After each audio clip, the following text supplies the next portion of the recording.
Hi teachers, I want us to discuss about how to teach your first lesson. And as a matter of introduction, I would like to say that new teachers typically anticipate the first day of school with a mixture of anxiety and excitement.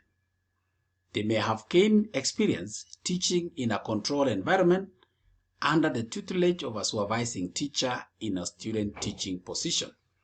The responsibility of a classroom teacher, however, is different.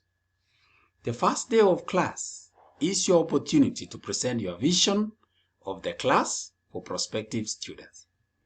It is helpful if you can introduce yourself as a scholar and educator and provide insight into how you will teach the class and what you will expect them to contribute to the learning process. The first class can be a little bit stressful. This video will discuss what you need to do on the first day in class. And in the following slides, I will be discussing about the strategies that teachers can be able to employ on the first day. 1, know your students and your classroom. So before you step foot into the classroom, try to learn as much as you can about your students. How many of them will be there? What are their approximate ages?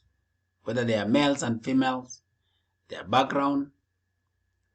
What do they expect of you as a teacher? Once you see the classroom, think a bit about the arrangement and what you can do to personalize the space. Number 2, lesson plan. You need to have a detailed lesson plan. So before you can create effective lesson plans of your own, you will have to be familiar with what a lesson plan and a good lesson plan in particular looks like. Ask veteran teachers' opinions on what makes an effective lesson plan. Number 3, plan an engaging lesson. It is easy to spoil your first lesson and make it dull.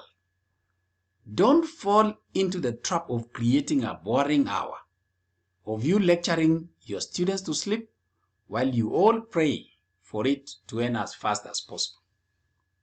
Instead, plan out what you want to do in advance and incorporate a variety of activities and prepared materials. Also use materials that serve no other purpose but to make the lesson fun. Make your first lesson memorable.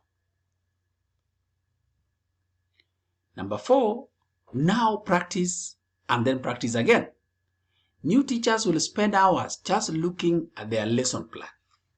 This doesn't help. Instead, get up and practice a mock lesson. Practice all of the different parts and skills you will need to be successful. Number 5, be early. The first of the day of school can be a little bit chaotic. Traveling to school can be a problem. To ease your mind, anticipate delays, get up early and be in class early. Number 6, empathize with your students. Get to know your students and let them get to know you. You are a big part of their lives, just as they are of yours. Feel their challenges, their sacrifices, their joys, and their hearts, and you get memories that will last a lifetime.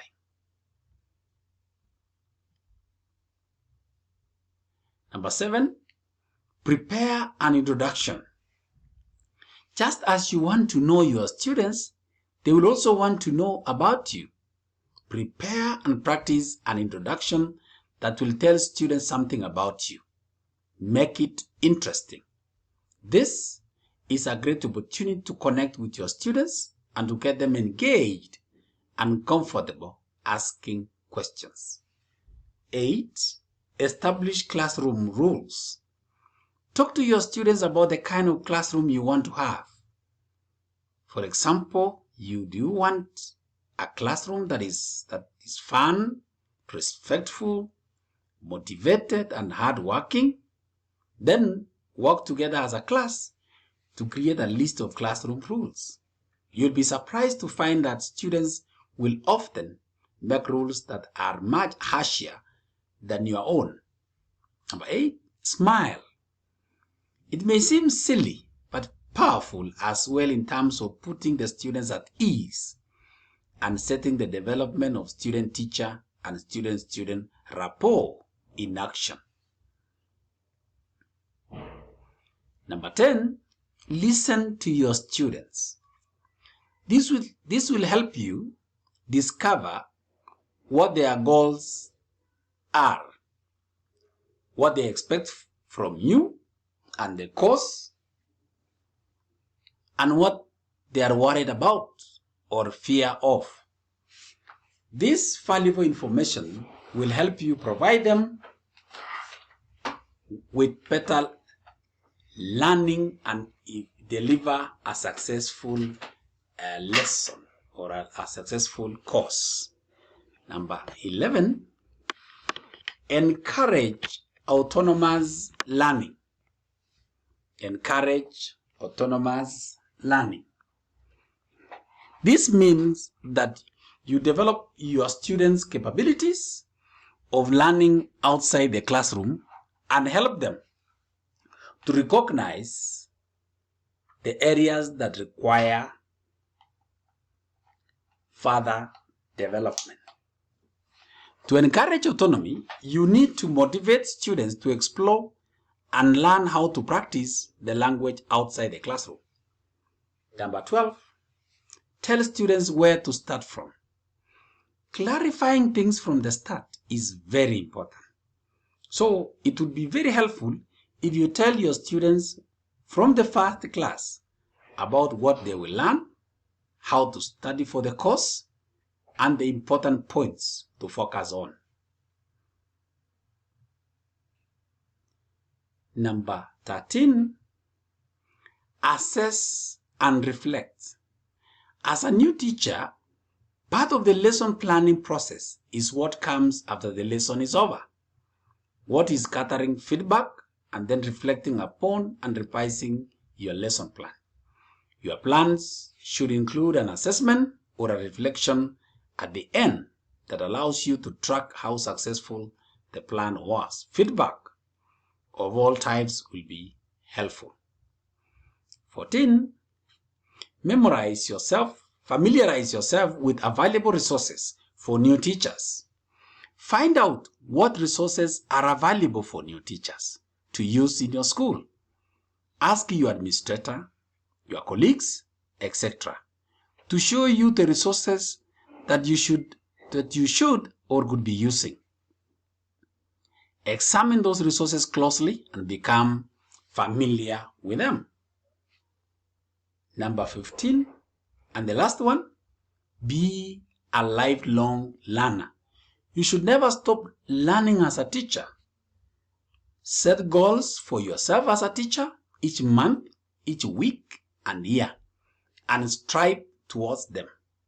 Know your strengths and what you are good at, and work on those that are not. This actually marks the end of my video presentation, where we've been discussing about how to teach your first lesson. I hope these tips for teachers were helpful to you. If you like my video, kindly subscribe. You can like or even share it with a friend. Thank you.